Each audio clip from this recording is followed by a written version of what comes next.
This is the button clock, and I'm going to quickly talk you through how you assemble this. There are a few things that come in the pack. You are going to get the base piece, you're going to get the ring to create that kind of button shape.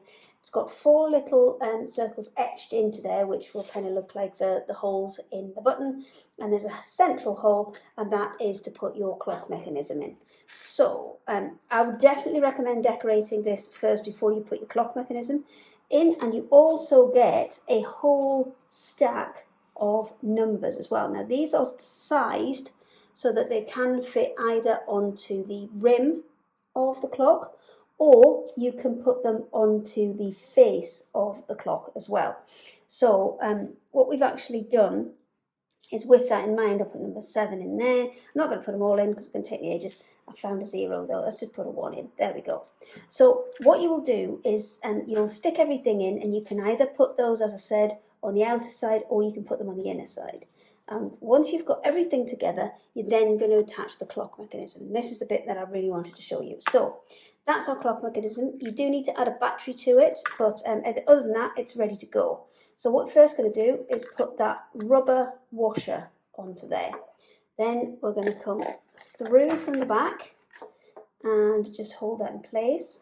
Then we've got a little brass washer. That's going to go over the top. And then finally, there's a little nut.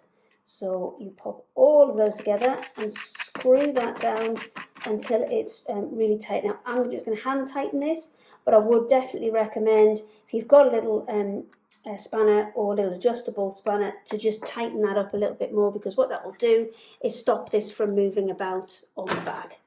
So once that's all in place, then it's time to add the handles.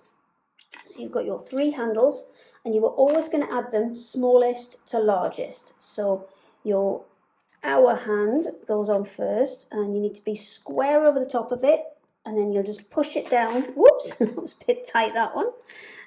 You'll just push it down, and it'll kind of almost click into place. The next one we're going to do is the minute hand. So again, I'm going to push that down, and it will almost kind of click into place. The last one is the second hand, and that has a little spindle in the middle. That little spindle goes over the top of the one that's in the clock face. Just give that a good push in. There you go.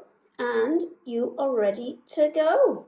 So you'll notice the hands all stand off quite proud from there. But that's because we've given you plenty of space to add embellishments and had. Let me just get that in a better shot for you. So we've given you plenty of space there to add embellishments or add other buttons onto this if you want to. So that's your button clock project. I hope you have fun.